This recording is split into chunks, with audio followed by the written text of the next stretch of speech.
If you have two tabs open, the Lowrance Eagle 4X and the Garmin Striker 4, and you're like, hey, what's the difference between these two units? Well, I got good news for you. I'm gonna break it down, the sonar, the GPS, everything, so you can make an informed decision as a buyer. Let's hop in. Just for reference, Garmin Striker 4 on the left, Lowrance Eagle 4 on the right. And let's start with the thing that you look at all day long. Now, obviously the Garmin Striker 4 has a smaller profile than the Lowrance Eagle 4X, but there is a difference, and the difference comes from the screen size. So on the Lowrance Eagle 4, you're gonna get a 4-inch screen. On the Garmin Striker 4, you're gonna get a 3.5-inch screen. So if you're someone who's like, hey, I want to see a bigger screen, and that's like a deal breaker for you, well, you can stop watching the video right now. However, I would keep watching it because I believe the features on the Garmin Striker 4 are going to way outperform the features on the Eagle 4X. And let's first start with screen resolution. Now on the Garmin Striker 4, you're going to get a resolution of 480 by 320. However, on the Lowrance Eagle 4X, you're going to get a resolution of 480 by 272. Now that 480 by 320 resolution from Garmin is going to give Garmin the 18% more vertical detail than the 480 by 272 on the Lowrance unit. And that extra detail is going to mean you're going to get cleaner arches, right? That sharper text, better separation, less compression, and deeper water. Now the question is, will you notice the difference? Now, well, unless you purchase both units and run them side by side, and even then you may not even see it. So really no, but you will know in the back of your head. It's better resolution on the Garmin than it is the Lowrance. So now let's break down sonar and cone angles, and this sort of stuff gets really interesting, the meat and potatoes. Let's start with the Garmin Striker 4. So you're going to get multiple frequencies, or it's a dual beam transducer. And so you can manually change it to 77 kilohertz. That's going to give you a wide cone angle, 45 degrees.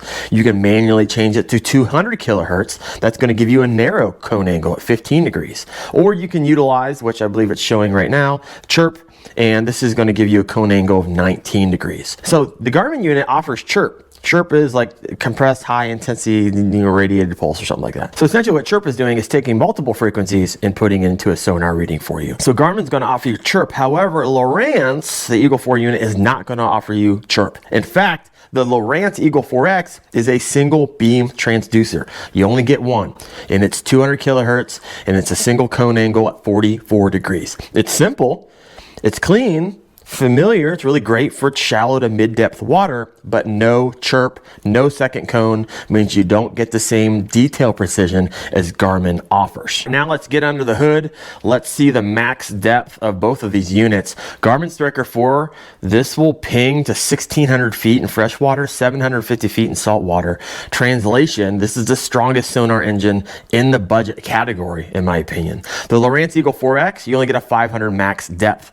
Another translation, totally fine, right, for most anglers, but nowhere near Garmin's signal strength. So the real world takeaway here is you fish deep lakes and reservoirs and saltwater, Garmin wins by a mile. If you fish shallow lakes, rivers, and ponds, Lowrance performs totally fine. But keep in mind that strong sonar just doesn't help in deep water. It helps everywhere because stronger ping equals that clear detail. All right, next let's talk about something a lot of you are probably really interested in, GPS, waypoints, and navigation. And this is where things really separate. Right? The Garmin Striker 4 is going to offer you GPS. And because you have GPS, you're going to be able to get things like waypoints, and you're going to be able to track things like speed, and you're going to be able to have tracks. Now, however, no contour maps, right, in either of these units, but all the navigation features you can actually use as a angler on the water. So now let's move over to the Lowrance Eagle 4X. And when it comes to GPS, you get none.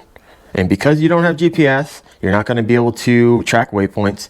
You're not going to be able to have tracks. You're not going to be able to track your speed. This is sonar only. And so the real world takeaway, if you want to find new lakes and mark fish for the future, if you want to mark brush piles or humps or return to productive spots and know your trolling speed, there's really only one choice between these two. It's the Garmin Striker 4. Right? Now, if you want depth and fish arches and simplicity at its finest, then Lowrance is fine. Now let's talk about water temp, power draw, and durability. So both units include water temp. Really easy. Both are IPX7 water resistant, right? You splash them, not a big deal. If you flip your kayak and these go underwater, not a big deal. It's rated for that. So the power draw is a little bit different. So the Garmin is going to have a 0.23 amp hour draw. The Lowrance is going to have a 0.18 amp hour draw. And so Lowrance is going to get slightly better runtime, but do you want to guess why? Yeah. because it takes some processing power to use GPS. So how I like to mount these is I actually use the Garmin Striker 4. And so how I mount this to my kayak, you can buy the Yak Attack fish finder mounts. This is what it's going to look like.